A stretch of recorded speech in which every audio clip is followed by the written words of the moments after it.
we are about to finish the academy. We're going to have a class on public policies with an expert from Aladdin. And next week, we are going to have our webinar where Karen is going to present the highlights of the renewable energy report so that you all understand the entire picture in the energy situation in Latin America and the Caribbean. And November 21st, we're going to start with our high-level panel, where we are going to have, as I said the last week, we're going to have our surprise high-level panelists who are going to answer a few or very specific questions on how we should face this energy transition across the region in Latin America and the Caribbean. So we're going to start in a few more minutes. We're just waiting for most people to join us. Also, we are going to start reading on chat. We have Daniel Sanchez from Dominican Republic. There's 7 a.m. Gabriel from El Salvador, Walter Valles, Laura Sanchez from Mexico, Brian Silva from Ecuador, and from Argentina, Liliana Chalisa, Ana Paula Sousa from Brazil. Well, thank you so much for joining us from all countries in Latin America. We had participants from the entire region throughout all sessions, and we had very good reviews from all facilitators and everyone. So thank you for the commitment. Meanwhile, we are going to adjust all the channels. Thank you so much to the Lara Johnson's team and also the interpreters of Portuguese and English. Please remember to check your and to choose the language of your choice. And hello to all our students who are joining us from YouTube Live. Also, we are recording all these classes. You can listen once again. Now we are going to give you the presentations of all the speakers so that you can check all the information from this academy. Okay, we are 10:01. Right now, many people are still joining, but we're going to start our presentation. First of all, we are going to start with Fabio, the expert who is joining us. Well, Fabio, just to make some introduction, he's an associate specialist of Aladdin. He's an expert in energy policies and sustainable development. He also has training in engineering and in renewable energies. He has led many key initiatives in Latin America and the Caribbean for the just transition.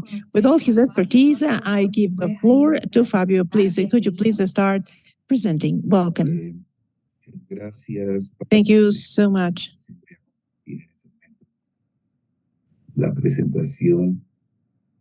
Okay, I will be sharing now my presentation. Please confirm if you can see it. Yes, we can hear and listen very well. Bueno, los temas que vamos a ver. Well, the topics that we are going to see today is in climate policies, mitigation and adaptation, then energy policies analysis of the roadmaps of the region's policies, and the third one is in regard to the regional integration, studies about electric interconnections and successful case studies. Let's get started with the first topic, which is climate policies, mitigation, and adaptation. Well, this topic has a direct relation in regard to climate change and global warming. These are two concepts that go hand in hand, but they have differences. As we know, global warming is the increase of the temperatures of the Earth's surface, and climate change, on the other hand, has to deal with all the effects and impacts of this global warming and the different activities that are anthropogenic. Also, we have the energy sector and the economic aspects of it. Well, we all know that global warming and climate change are because of the accumulation of the greenhouse effect emissions in the surface. The most common are the carbon dioxide, CO2, methane, which is CH4, and nitrous acid. So, which is N2O. Well, scientists had proved that the accumulation of all these gases in the atmosphere produces global warming and therefore climate change. However, there is an uncertainty in regard to how this is going to evolve and how society is going to evolve in the future globally. And depending on that evolution and that trajectory of these socioeconomic development of the population will depend on the concentration of gas emissions. In order to determine the effects that these gases are going to produce upon the different activities made by man and the climate itself, it is necessary to apply models. But we don't have much certainty about the accuracy that these models are going to have. Therefore, we must study different scenarios. When we have uncertainty, we resort to create scenarios. In this case, the scenarios of climate change are defined as the representative route of the RCPU, or the gas emissions greenhouse effect. As you can see on the right, that there are different paths in how of the year 2100 and how that the greenhouse effect gases are going to behave. So the greater the concentration of these gases, this is measured in CO2 equivalent, which is the measure of all the gases of greenhouse effect, but taken to an equivalence of CO2. Every gas of greenhouse effect has a potential for global warming related to CO2. And therefore, all gases can accumulate in the measure of CO2 equivalent. The RCP 8.5 would be the most drastic, with temperatures that would range, or the increase of temperatures that would range between 3.2 and 5.4 degrees Celsius related to the pre-industrial time. Then we have the RCP 6 scenario. I'm going to point out here. The RCP 6 is much more moderate in regard to the increase of temperatures. These would between 2.0 to 3.7 centigrades. The RCP 4.5, it would be 1.7 to 3.2 degrees. And the less drastic would be RCP 2.6, that would range between 0.9 and 2.3 degrees Celsius. Now, each one of these climate scenarios will have a different impacts in regard to the extreme climate events, droughts, floodings, etc., and upon the climate variables related to security and operability of the energy systems. For instance, if there is water-based power, then the climate change can impact the flow rates and the precipitations, which is going to change. On the other hand, if there are other types of technologies that depend on climate, like wind, solar, etc. Another key issue to understand the mitigation aspect is the Paris Agreement. This is an international agreement that was signed and signed in 2015 and entered into force on November 4th, 2016. There are 196 parties who signed in COP21. Their goal was to try to limit global warming below 2 degrees Celsius and preferably at 1.5 degrees Celsius compared to the pre-industrial levels. However, to reach this goal, each one of the countries had to commit to decarbonize their economies. And that's where the contributions came from that was determined internationally, the NDCs. The NDCs are the point or set of goals that countries establish in order to contribute to this goal of maintaining global warming between 1.5 and 2 degrees Celsius. From the energy standpoint, there are two pillars for mitigation of climate change. Those pillars are the renewable energy sources with the greatest participation of energy sources, and the application of, and on the other hand, the energy efficiency. These are the two main mechanisms that from the energy sector can contribute to mitigation of climate change. In regard to the resolutions of the last COP28 last year, it was decided a few points that we can see on the screen. Among them, we have to triple renewable energies. These, the electrical matrix, mostly electricity, to apply the renewables, to triple them, and to double the rate of improvement of energy efficiency by 2030. Also, the common goal is to try to step away from fossil fuels. Of course, from the energy standpoint, the greatest emissions of greenhouse effect are produced because of the use of fossil fuels. So if we phase out or eliminate these fuels towards more cleaner energies or to renewables with low carbon emissions, then we can contribute to mitigate climate change. Also, to maintain the goal of the Paris Agreement, which was to maintain global warming below 1.5 degrees Celsius as possible. From Latin America and the Caribbean's standpoint, what resources do we have in order to face this international commitment of climate mitigation? We have vast resources for that purpose. We can see here the potential of the energy, renewable energies like hydropower, solar and wind energies.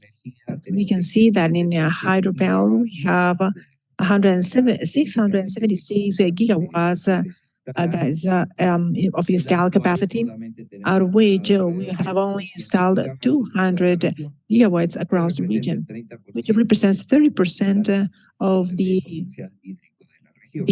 hydropower potential in the region.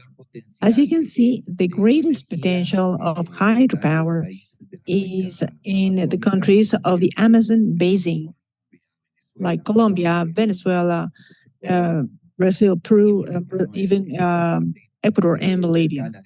So they are close to the Amazon region.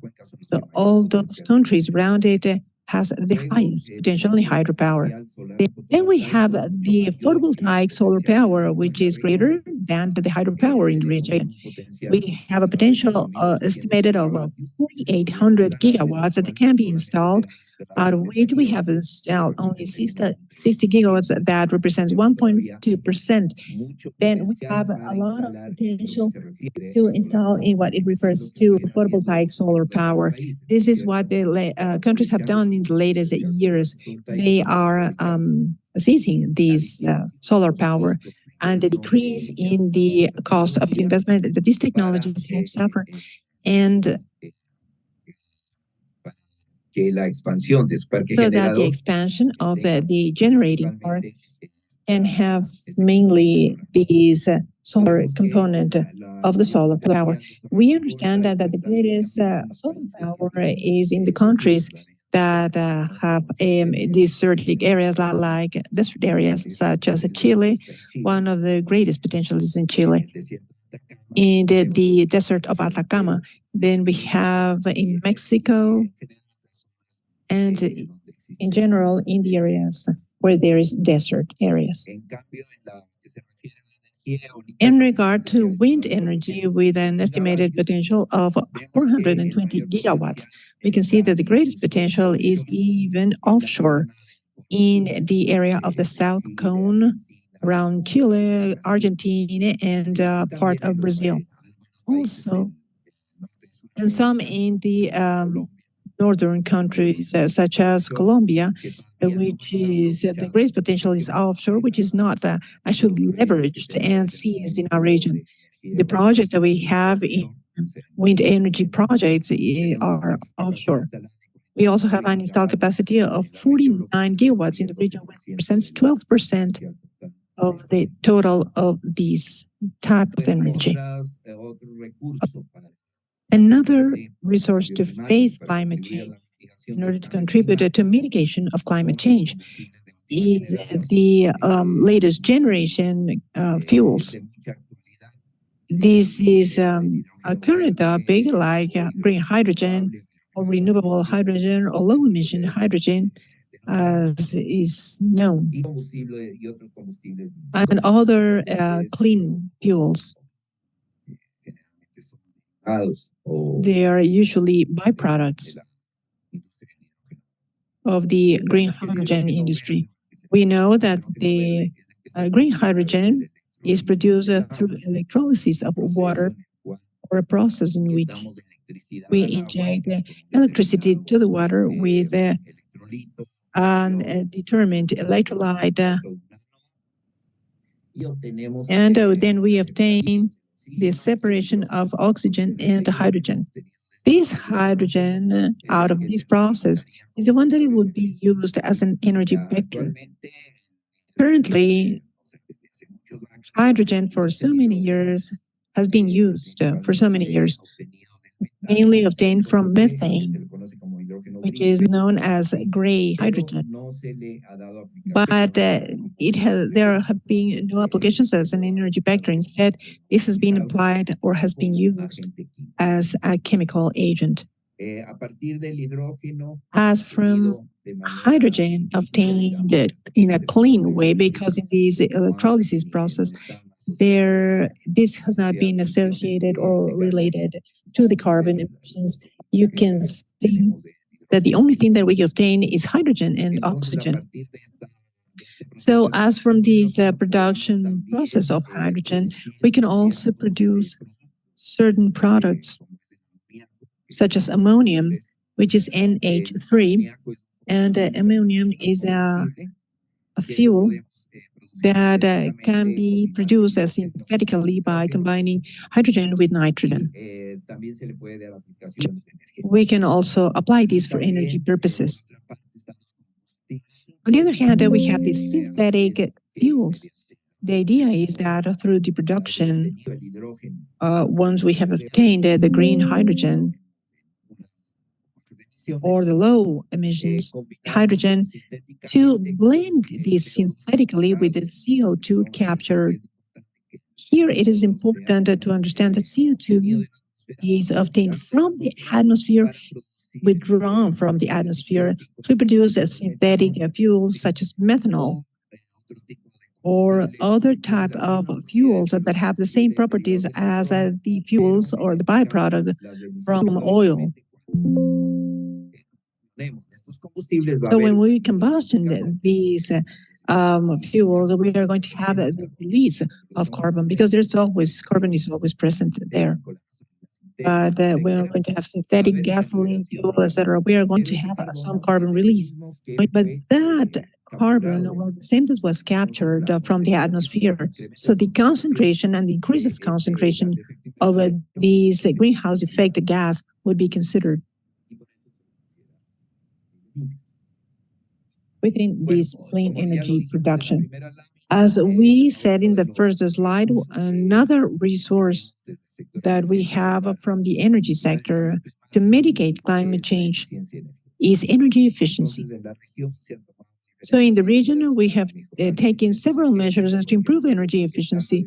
For instance, the labeling and replacement of equipment in the residences, replacement of equipment in the public and service sector, in transportation, labeling, electromobility. Electromobility is both a measure that to seize the renewables, and it is also a measure of energy efficiency because, as you all know, the electric cars are 4 times more efficient than the internal combustion vehicles. So, since it is a measure of energy, renewable energy use, it also another a measure of energy efficiency. And in the industrial sector, we have labeling, replacement of equipment, and the application of the ISO 5001 standard. And also, we have as cross-cutting pillars training and exchange of information, and the financial schemes to provide incentives to the application of energy efficiency or to the improvement of energy efficiency. Electromobility, as we mentioned before, is another means to mitigate climate change because the electric cars in its operation, when they are operating, they are free of carbon emissions. We can see that worldwide there are an increase of the sales of electric cars exponentially by 2024. You can see this on the graph, where the main country where the electromobility has been developed is in China. Then we have Europe, United States, and the rest of the world. But China is the country where the sales of electric cars have increased. In Latin America, this is taken from a study that was recently published by Olade, a technical note about the evolution of electromobility in Latin America.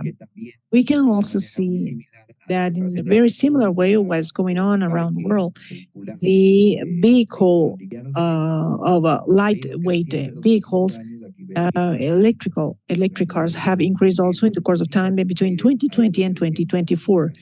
We have seen that it has exponentially increased. However, in the region, the amount of electric cars in this case, the hybrid and 100% electric cars are still very marginal, their share in regard to the entire vehicle part. Now we move on to the adaptation and policies.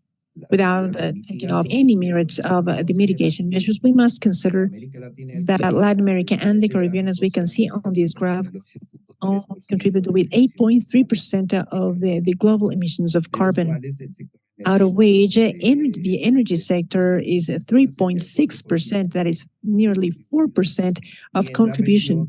And in the region, the energy sector represents 43% of the emissions of CO2 to the atmosphere.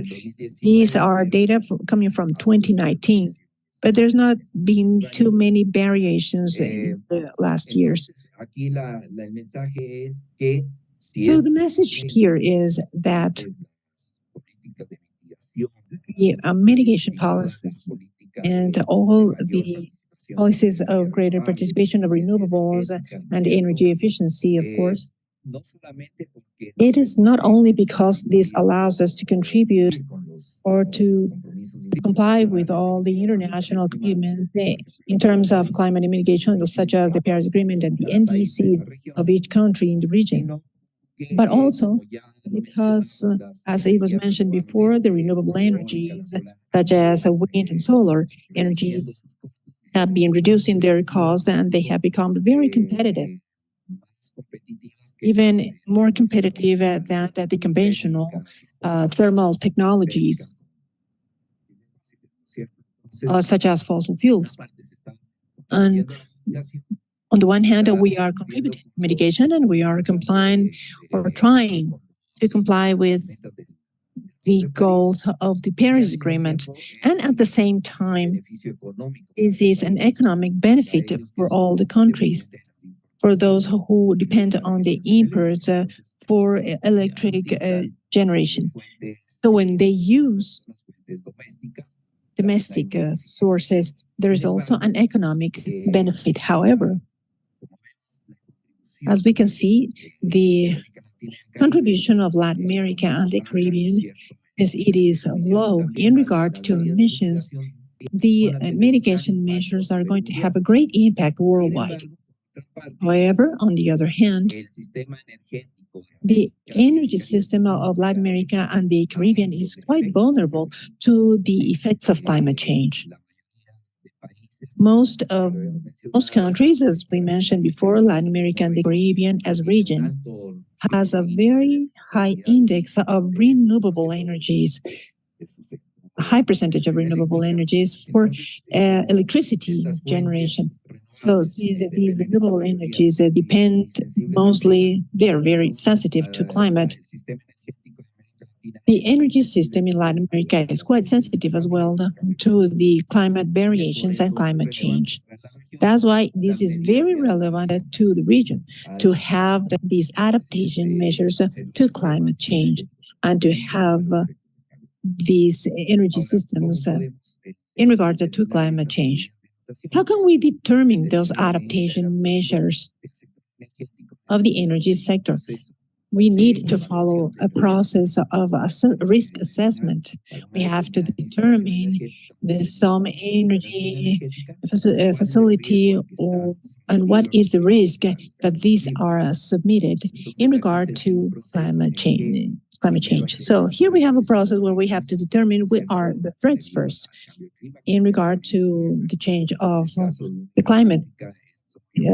For instance, hydropower, the main threat is droughts, right? So it is much more evident that we don't have the water or the precipitation, the rainfalls, and therefore flow roads. Of course, we are going to decrease the installed capacity and we're not going to be able to operate normally, and this is going to become a threat. On the other hand, we also have to see what sensitivity has that facility in regard to that threat. For instance, if we have power plant that has great water, it has perhaps less sensitivity to any drought season.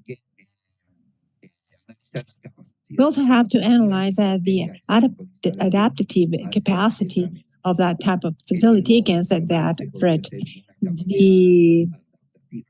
These, depending on the regulation period, we're talking about hydropower plants, of course.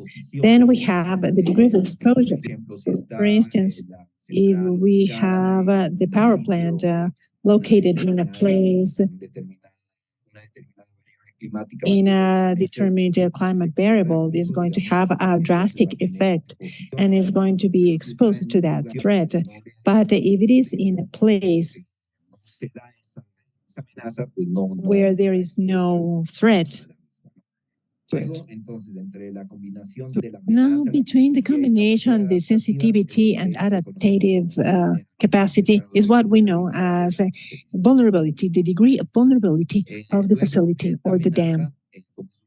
These threats, since this is probable event, is going to have some probability or some intensity, and also the probability of threat and of occurrence. With that intensity, with vulnerability and the intensity of occurrence, then we assess the impact and the potential of impact towards those facilities. And then we assess the consequences of those threats. For instance, a very current case of what we are doing in Ecuador currently, our energy electrical system depends over 80% of the hydropower energy. We are having intensive droughts in the past 3 months, and therefore we are rationing electricity because we don't have the water in the dams, and those would be the consequences. From the economic and social standpoints, and many others. And according to these parameters, we can determine the risk. in a certain climate threat. And depending on risk, you would assess the adaptation measures through this pyramid that shows how uncertainty keeps growing. We must assess what is going to be the scenario of socioeconomic development we've seen in the different RCPs, and what are going to be the emissions of greenhouse effect, what climate models are we going to use in each one of these steps. This uncertainty can grow in each one of these steps. We can also have scenarios both globally and regionally, and the models that determine the impact, that we can have different impacts, global impacts, local impacts, and finally, in this analysis process, we can determine what would be the best adaptation measures. Well, let's move on to the next point, which is energy policies, the analysis of the roadmaps of the policies of the region. Let's take a look at the energy balance that is summarized here in the region. We can see that in electricity, not only internal electricity, but the entire energy system in Latin America and the Caribbean is strongly dependent on the fossil fuels like oil, natural gas, and mineral carbon. And in general terms, in the renewable energies, we would have a dependency of 77%. This has been estimated for the year 2024. And the rest of it would be renewable energies, such as like solar, wind, biomass, energy, that would have a share of 33% of renewability. We can also see that the percentage of oils increases because of the imports of byproducts, of oil byproducts. We can see on the right that most part of the consumption is concentrated on transportation. And transportation is based on fossil fuels. So here we have a reflection. Most of the mitigation measures that have been carried out in the region have been in regard to electricity. We have had an important increase of the use of renewables in electricity generation, but we can see that only that electricity in the electrical sector has a share of 19% of the entire consumption of energy regionally. Therefore, if we do not attack and invest the resources to decarbonize the transportation sector, our mitigation measures are not going to be quite effective. So we must point out to decarbonize the transportation sector. Okay, we can see how the installed capacity of generation has evolved in the course of time. We see that as from the Paris Agreement back in 2015, and that consolidated or started to enter. We can see that these yellow, and the blue one bars, we can see that this how increased is quite evident in the region in regard to the generating electrical power. Also, the same happens with the electricity metrics. This is the capacity, now this is in generation. We can see that going from the Paris Agreement is going to, we're going to have the wind and solar energy as the most important in the electrical matrix. We can see here the percentage of renewability in 2015. It was at the Paris Agreement that entered into force in 2016, but we can see as from that year, there is clear trend to increase of the percentage of renewability for electricity purposes. That is the share of renewable energies.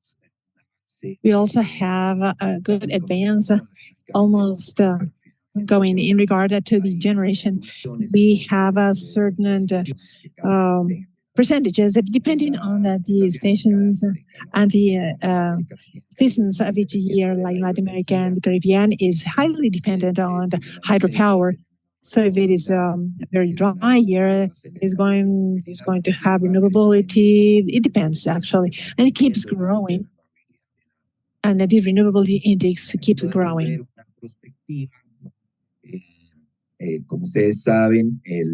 As you all know, Latin America and the Caribbean, they determine the NDCs to decarbonize as much as possible their economies.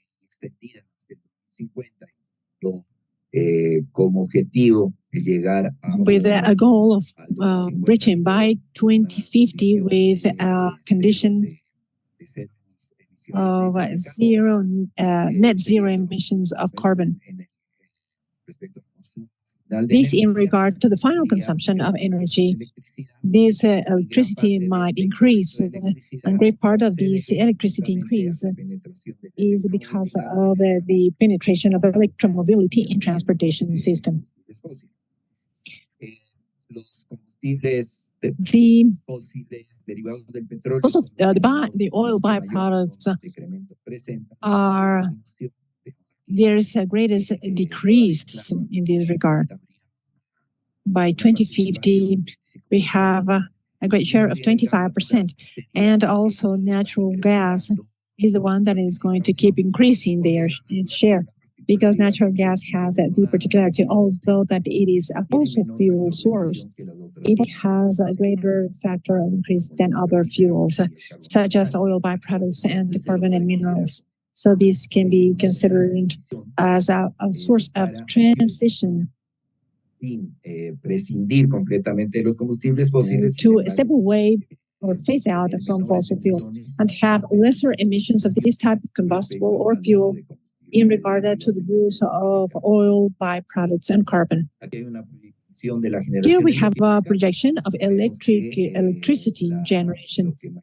See that the greatest increase is wind and solar.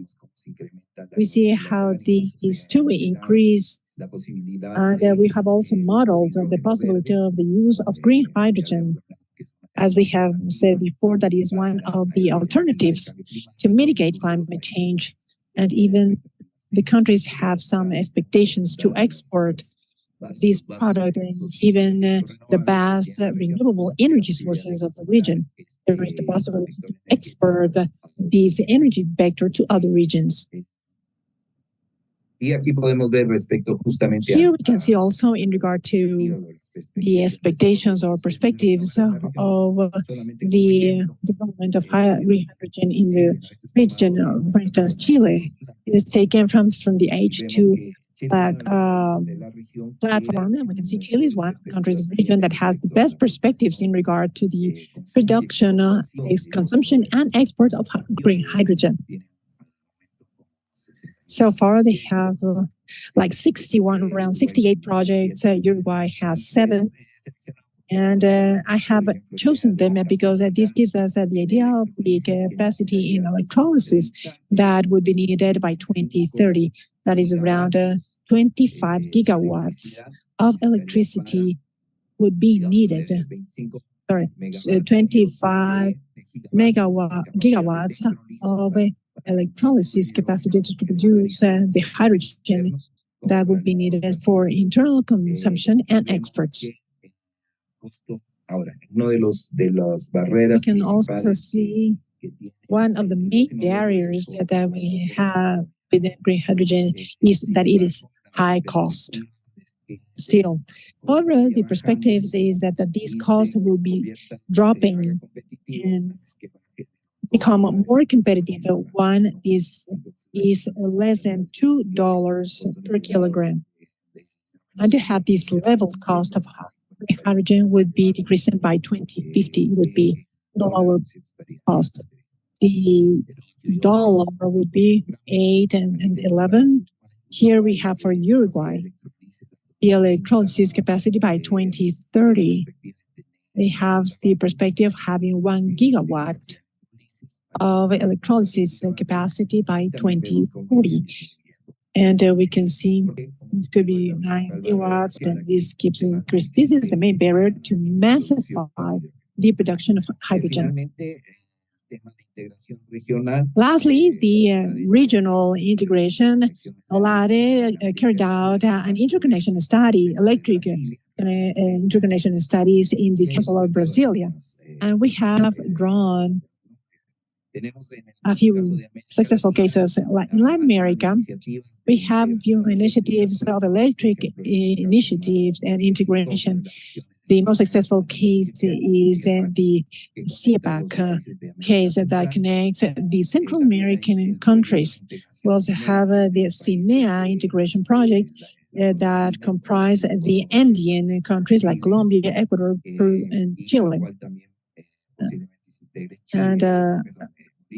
Then we have Bolivia, and then we might integrate Chile and the CIESUR, which is the countries of the South. So in the CIESUR system, Colombia, Ecuador, Peru, and Bolivia. And then we have the CIESUR, the Paraguay, Uruguay, Brazil, Chile, and Argentina. With the possible incorporation of Bolivia, we have a possibility of the North Arc that would be the integration of Brazil with the countries of Guyana and Suriname, and also the possible incorporation of the French Guyana. And now within the region, the most successful case is CIEPAC, because it counts on a sub-regional with great infrastructure and institutional capacity. Now,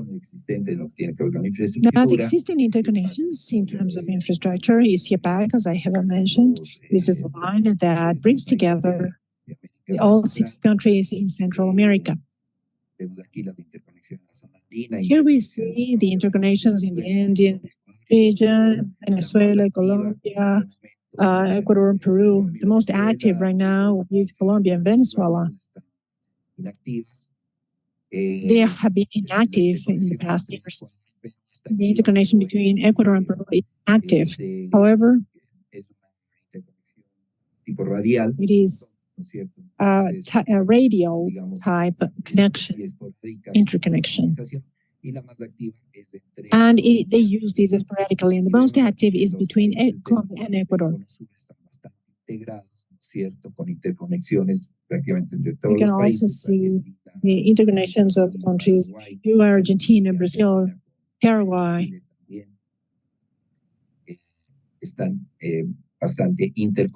And they are quite and Argentina and Brazil are quite interconnected as well. However, the characteristics of the electric interconnections in South America is that there is a strong presence of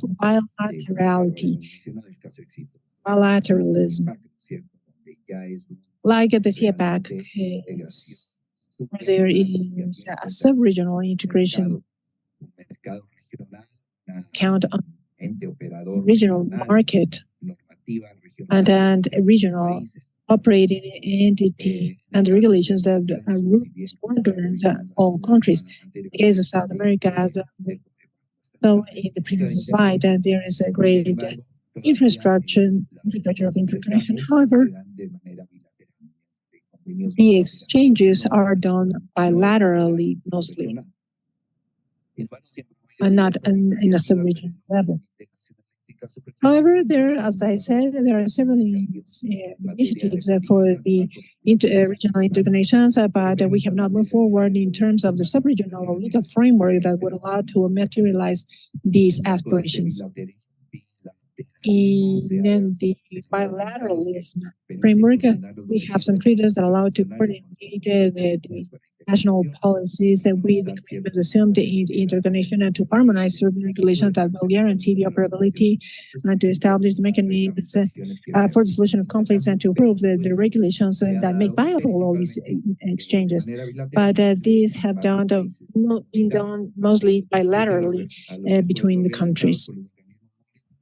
Although the efforts made by the multilateral bodies of integration in the practice of the process of electric integration of the subregion, that is South America, some bilateral perspective has been materialized at the establishment of a regional integration system, such as institutionality policies and regulations would allow to access to better way the new infrastructure. That's what we expect for the new interconnections in South America,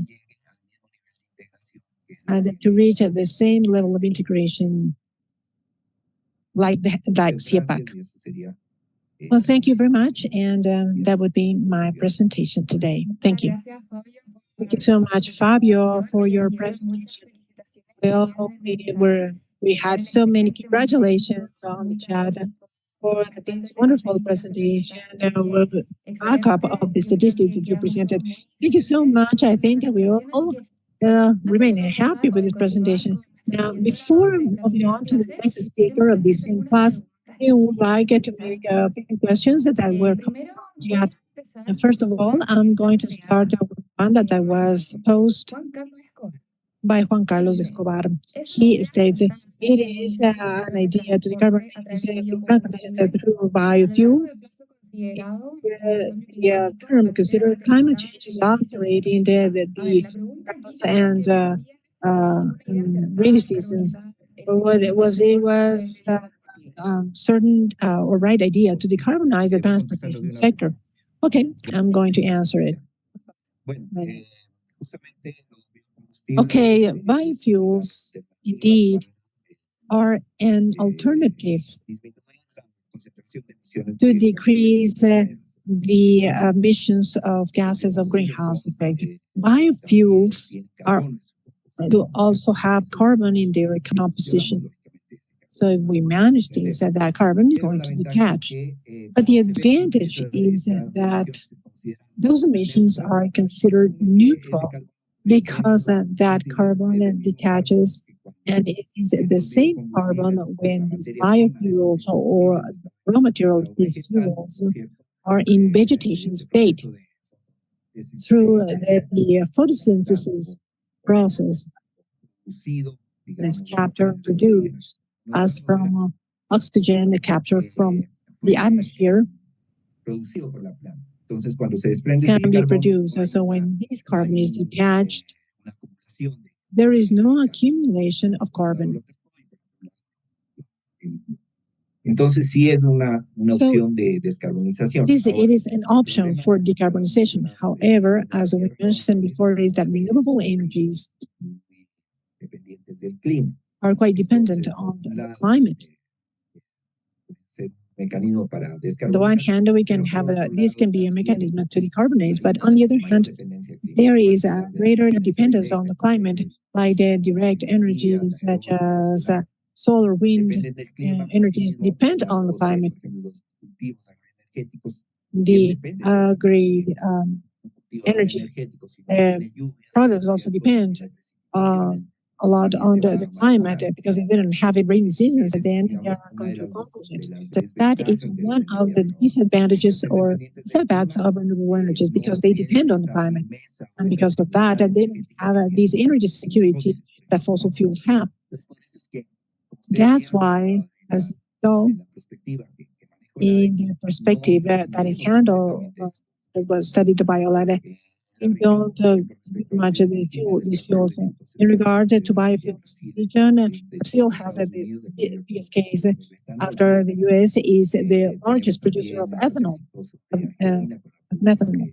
And also we have Argentina with diesel, ethanol, and the region has great potential for production of these fuels, and the application in the transportation sector is a decarbonization measure.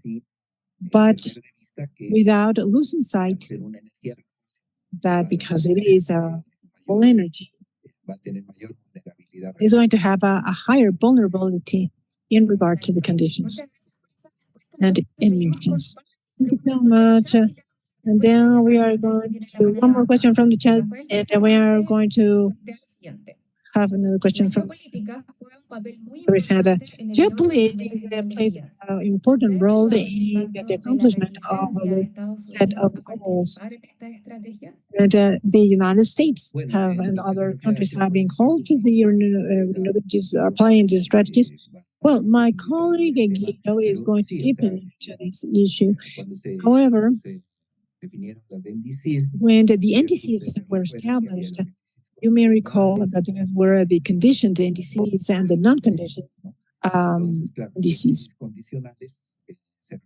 Of course, the conditioned NDCs referred to the goals that the countries fixed once, insofar as they had external financing.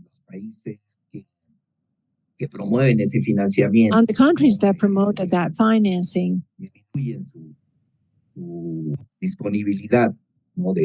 that provide the availability of injecting resources for this alternative.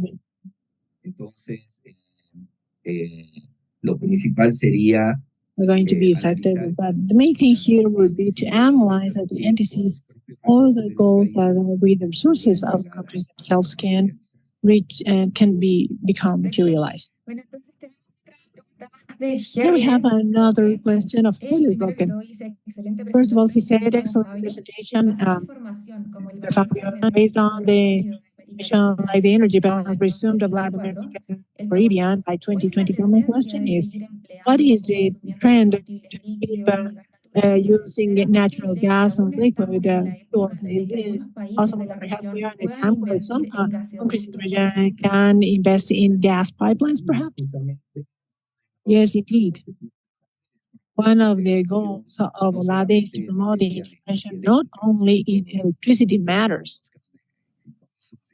the successful cases and the situation of electric integration in Latin America, but also we are promoting the integration as a natural gas point of view.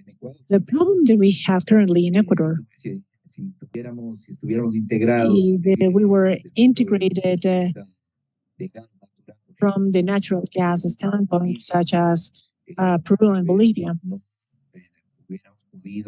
perhaps we wouldn't have been able to face these droughts as we have done it. Integration would always be beneficial to all countries because usually this is usually complementarily among the resources that each country may have. The country can be hydropower, hydro energy, others renewables, but one country can be stronger in one of these energies. Hydropower is manageable compared to wind and solar. There has been situations such countries such as Chile and Uruguay have a great capacity of renewables, but perhaps they don't have enough infrastructure or internal demand, and they cannot leverage that energy. On the other hand, if it would be integrated, this could be seized by other markets that have a deficit or a shortage in this type of energy. If a country, for instance, that is going through droughts, and there's another country that is rich in natural gas, it can provide some energy or help with this country that is going through the crisis of hydropower. So that's where we have to increase the integration across the region. Okay, thank you very much. Rest of the questions we are going to leave for the next class. But now we would like to give the floor to Carlos Andres before moving on to the next presentation. Carlos, are you there? Hello, everyone. Can you hear me? Okay. Okay. Thank you so much for the presentation. Thank you for the Academy. I just wanted to make a very brief comment. And I think that we also have to talk how we should stop using so much energy, because as you know, we have an exponential economic growth. Therefore, an exponential energy demand where we need more and more energy. And we keep following this path with more, even if we have renewable initiatives or international cooperation. We're not going to have enough materials. There are not going to be enough critical minerals to meet the demand of this exponential growth in the economy. This is something that we must focus on, I think. Thank you. Yes, if you allow me just one comment in regard to this issue. Because we are developing countries or emerging economies, we have this little elasticity in terms of economic growth. Of course, economic growth is the main driver for all this. We still have many energy needs to meet. Unlike the developed countries, where they are not linked anymore to all these. That's why in our countries that the energy intensity keeps growing, or at least it does not decrease as we would have expected. So the largest the consumption, the largest economy, the largest the consumption, larger the consumption. The energy needs are mostly met in the developed countries compared to the developing countries, which is the opposite. As we are still developing, we are going to still see that effect of higher costs. So if the economy grows, of course, we are going to see all its consumption. Thank you so much for your great presentation. We are going to send you some questions that were posted on the chat. Thank you for taking the time to present this class. Of course, now we are going to move on. Hola, Paz, ¿cómo estás? ¿Me escuchás? Hola, Guido, sí, te escuchamos perfecto. Yes, Paz, can you hear me? Yes. Yes, indeed, I can hear. Sorry, because at 11 I have another meeting, so we are very short in time here. I'm going to try to be as brief as possible in regard to the concept that I brought here. I would like to bring some concepts that have to deal with the discipline that I come from, which is diplomacy, and these have to deal with the negotiation process globally, on how the environmental concerns started to come into the energy universal agenda, and how important this topic has become. The key point where we all recognize that the breakage of the global agenda, when it started to have a great rich discussion and key discussion in regard to the consequences of the environment of the economic process, was the summit of the UN summit back in 1972 in Stockholm.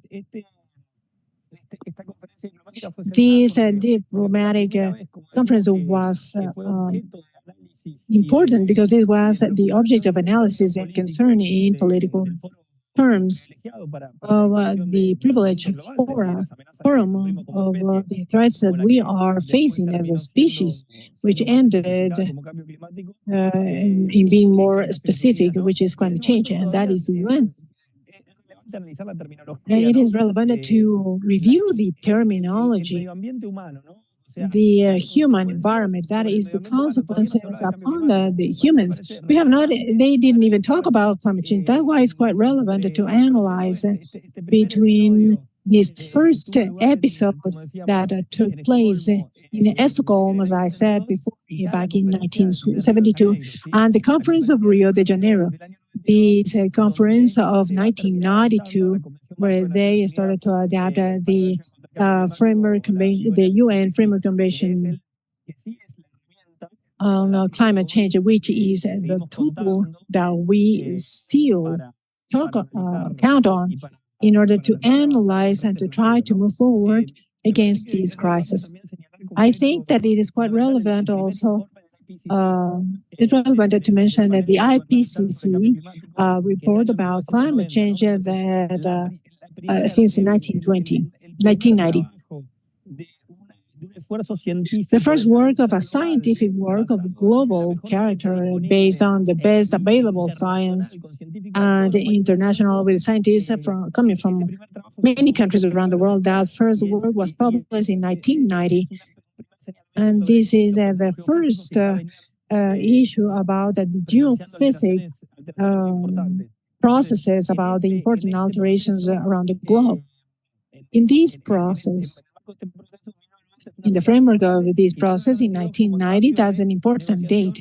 And 1992, a space of negotiation where this legal tool was to be adapted. I think that there were some important questions about Latin America and the Caribbean. So I would like to make a pause in regard to the diplomatic history of climate change or the environmental concern, and to refer to some issues that were discussed before that have to deal with development and the relation of people in development between the energy and environment. I think that the Fabio's presentation covered these. There were many relevant questions around it. In that regard, I think that it is necessary to tackle from other points of view. That's why we have this main issue that is within the UN framework convention. Then we also have common responsibilities, but differentiated responsibilities between the developing and developed countries. This has to be taken into account because since we come from a region that is still fighting for economic development and for gaining more integrated societies, more developed in terms of economy, social issues, environmental issues. So sometimes we do not realize that when thinking about energy transition in the region, there are some aspects that are quite relevant that were already covered in global instruments. But most part of the emissions of gases of greenhouse effect in the region do not have to deal with energy, but instead with agriculture and other uses of soil. The energy sources of Latin America and the Caribbean are in relation to the global energy emissions that are very, very low compared to the developed countries. So our energy sector, especially with technology in particular, which is electromobility, we don't have official information, but we have a proxy globally. We get into the electrical system of any country in Latin America, and the average emissions of a gram of CO2 of greenhouse effect of a kilowatt hour are the lowest compared to the rest of the globe. So Latin America, we have a very low emissions compared to the rest of the world. But now, if we start analyzing historically the emissions of energy in Latin America against the energy emissions of other countries of the world or other regions in the world, this has proportions of an exponential leap. Consequently, and I tried to compact here a little bit. Sorry, Paz, I have a meeting to run to, and that's why I want to make this very brief. But I wanted to stay here is that the development agenda of Latin America, energy can be a vector for a new type of development, as Fabio said, so that we can detach the CO2 and economic issues. In our region, is doing good here and has decided to make a contribution beyond the fact that we are the greenest region in the world per capita and in terms of energy. We have decided to have an energy transition, and there are several agendas with this. And I would like to close this about the situation of region and then the work of BioLab. So the countries of the region are all the signatories of the Paris Agreement. This is another stage in the process of the UN Framework Convention on Climate Change. And I think that this Paris Agreement is an universal or global effort to fight climate change. Abajo de los 2 grados sobre la línea base, to reduce the global warming below the 1.2 degrees or 2 or 1.5 degrees. So this global goal is so important. This is the goal with which Vladimir, even from a privileged location, has committed. However, this is a global goal. Now, the idea here is first the diversity. There are some technological itineraries, social itineraries, and practices in relation to energy and to the generation of energy and the consumption of energy. So in this regard, for instance, the question would be whether they have made decisions to visualize this energy as for transition that will allow us to maintain, to increase the productivity of the work or the work development, and to reduce as well the CO2 emissions. And there are other countries in the region that have no trajectory, didn't have the resources, or they don't see this as an alternative, and they have gone through other paths. So I think that the main note here is the wealth and the diversity of itineraries. That's why we always talk about transitions in plural, because in this region there is a plurality of itineraries. And in that plurality framework, the idea is to find a common denominator. That's why Fabio talked about integration, either in electric energy, technology, etc. Our challenge is to create agreements that will allow against certain problems. Quería agradecerles la oportunidad de conversar con ustedes un poco, pedirles disculpas por la brevedad de este paso y por poder quedarme más tiempo, pero sorry, because I have to run to another meeting. And, sorry, we're not going to be able to have the opportunity of the questions passed. Just to congratulate you for the work that you've been doing, and all the participants who have been welcomed to this academy. Thank you, Guido. I'll tell you that Guido is the chief of the cabinet by Olade. So we understand that you have a tight agenda. Thank you for your presentation and for the key points. I think that we all will have to see these the recording of these 10 minutes of your presentation. Thank you, Guido. Okay, go ahead to your meeting.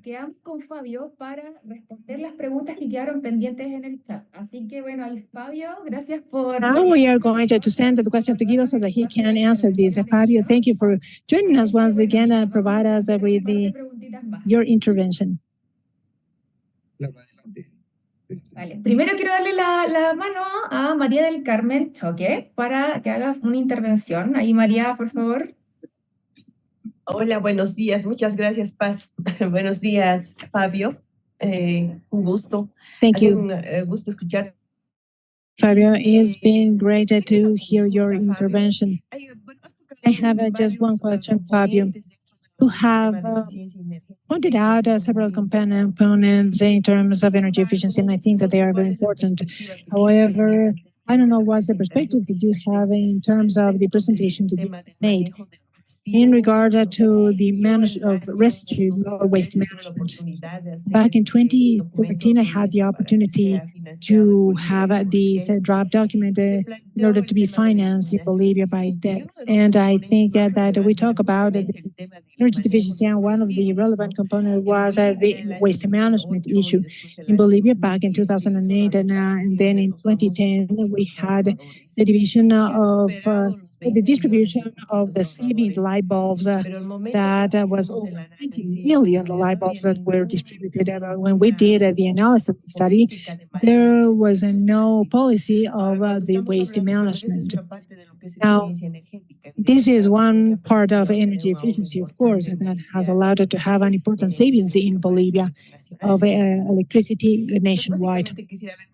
Basically, I would like to understand how would you be putting forward this issue in regard to electromobility and electricity in regard to your presentation.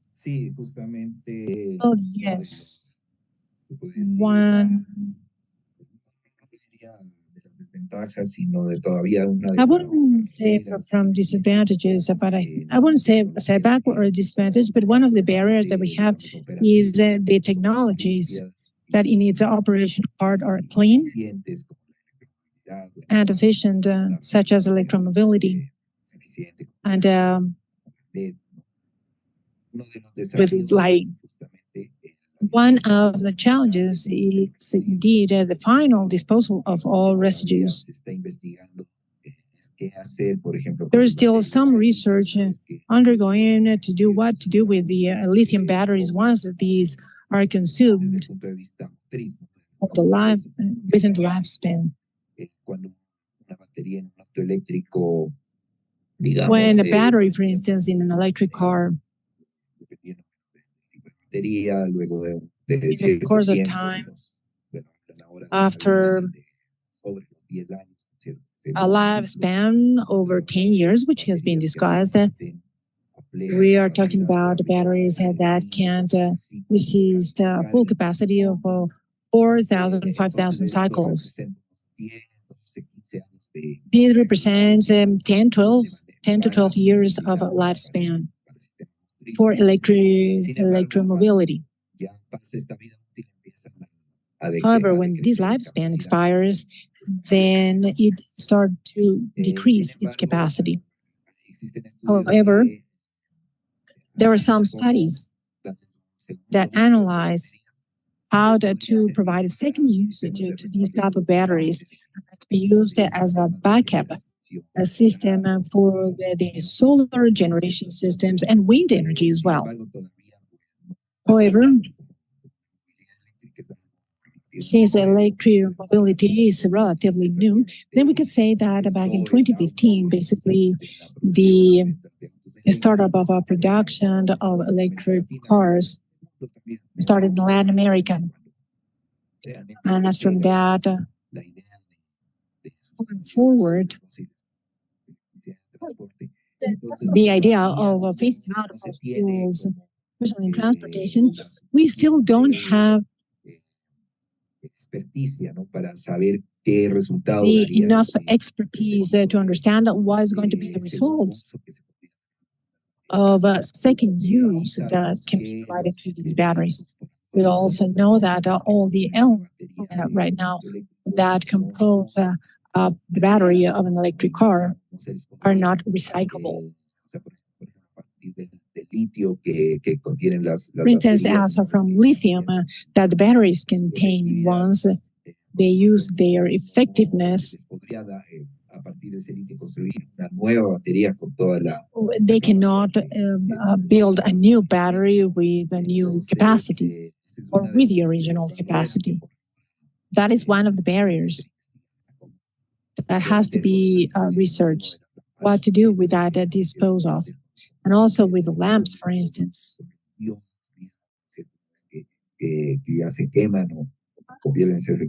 And also those light bulbs that lose the effectiveness, etc. Still, the recycling issue is a measure of energy efficiency because in general terms and very specific, the issue of recycling and the measure of energy efficiency because each material that is produced and each processed matter has some energy embedded. So once we recycle those that waste, we are somehow using that embedded energy. This is quite a relevant issue. I mean, the recycling of waste. But technology still, or at least scientists, have not been able to resolve that issue. Okay, what are we going to do with the waste of the lithium batteries and when its lifespan expires? It's still under research. Thank you very much. Okay. Okay, there was someone who was raising the hand before Carlos. Please, should we give you the floor? Sebastián, creo que era. I think it was Sebastián. Bueno, si no, vamos con unas preguntas Sí, quizás. Nicolás, No. yo quería agregar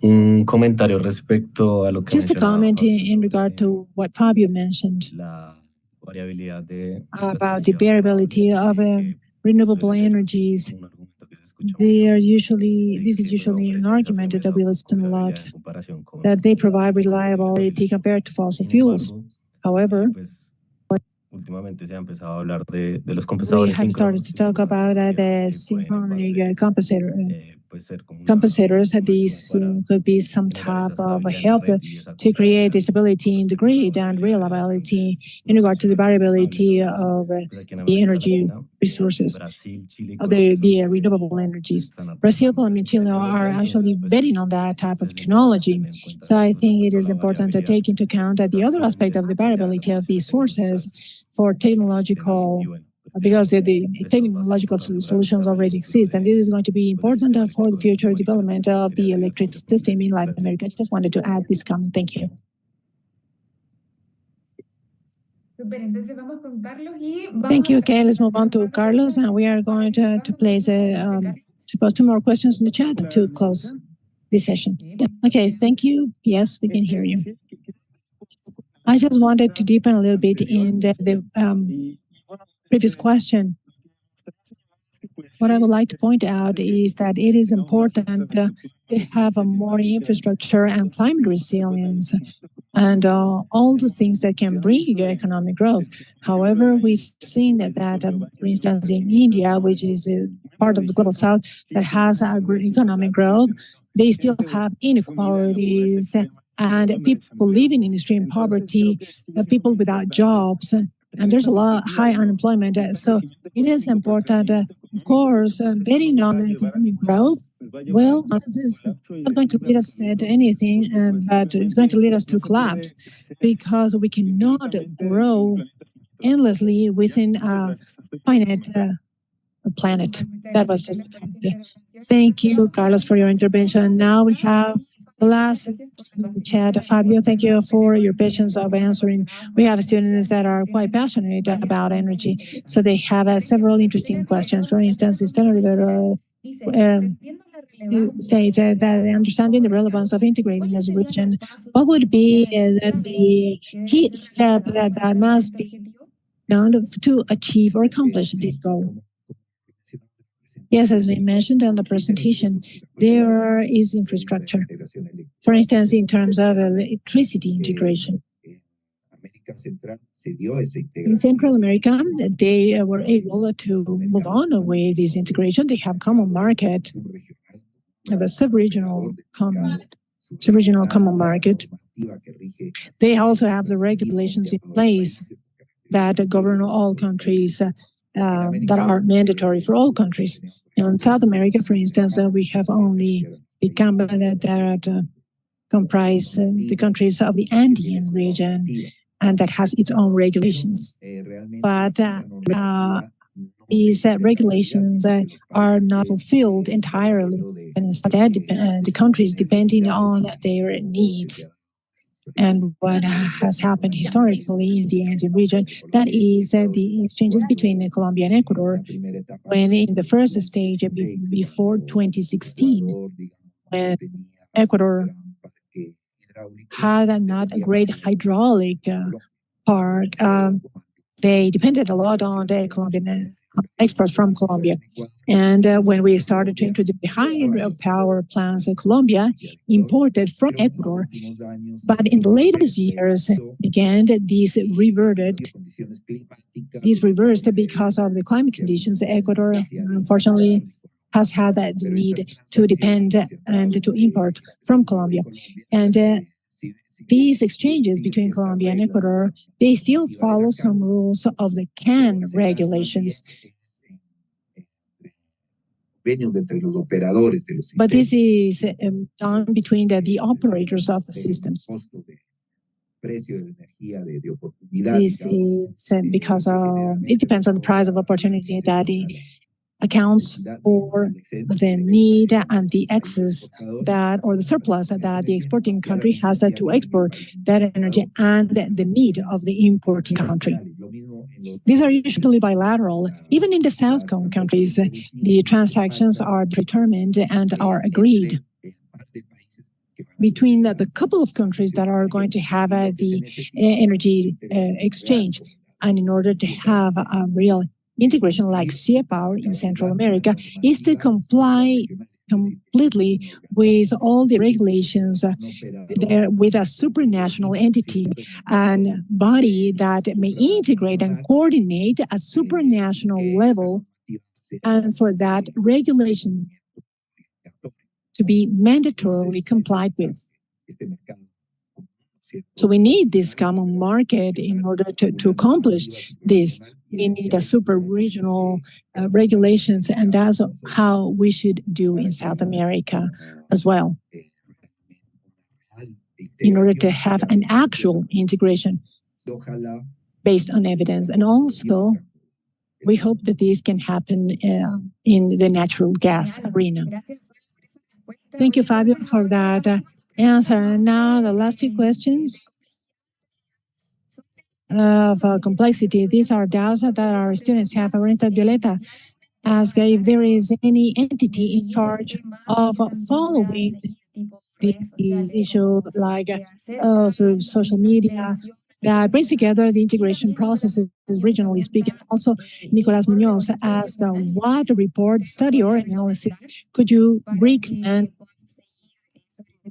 so that we can follow the just energy transition issues or the component of justice? Yes, indeed. The issue of energy transition, because there's been several stages in energy transition. And lately, the relevance is that for that energy transition to be just, to be fair, and to be and in agreement with what was commented, it is the economic growth. Although the economy grows, we cannot eradicate poverty, etc. So in the energy transition, the idea is that for this transition that is being carried out in the different countries in order to comply with all international agreements to fight climate change, they usually say, do not leave anyone behind, which means to create new jobs for the benefit of the entire population.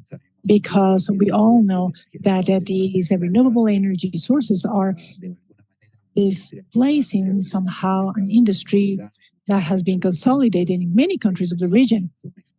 So these are exporting countries of non-renewable resources like oil, gas, and mineral carbon exporters, and producers and exporters. So somehow this new industry of renewable energies are going to displace the conventional industries, and this can bring about somehow employment. The idea is for these new technologies, for instance, green hydrogen, to become a mechanism to create jobs, which are also going to improve the distribution of wealth.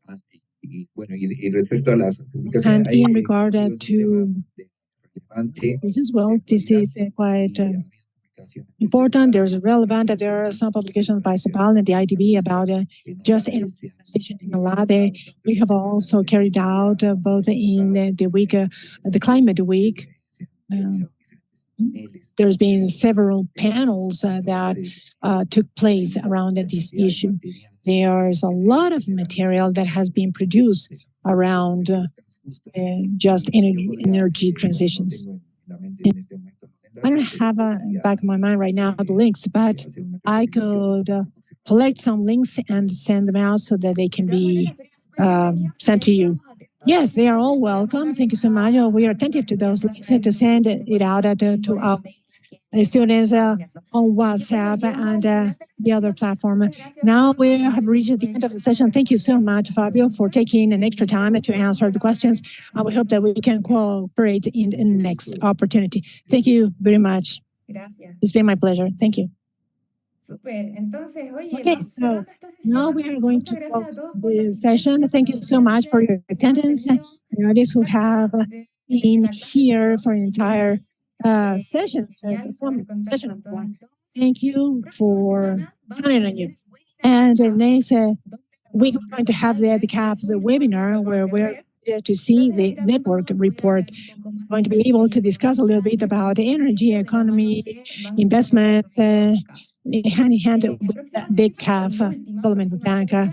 And then we have the last session with the high-level panel session on how to boost energy from Latin America and the Caribbean and from the different sectors. So thank you very much for joining us today. And thank you for all those who are joining on YouTube Live. We'll see you next Thursday at the same time. Thank you very much. Recording stopped.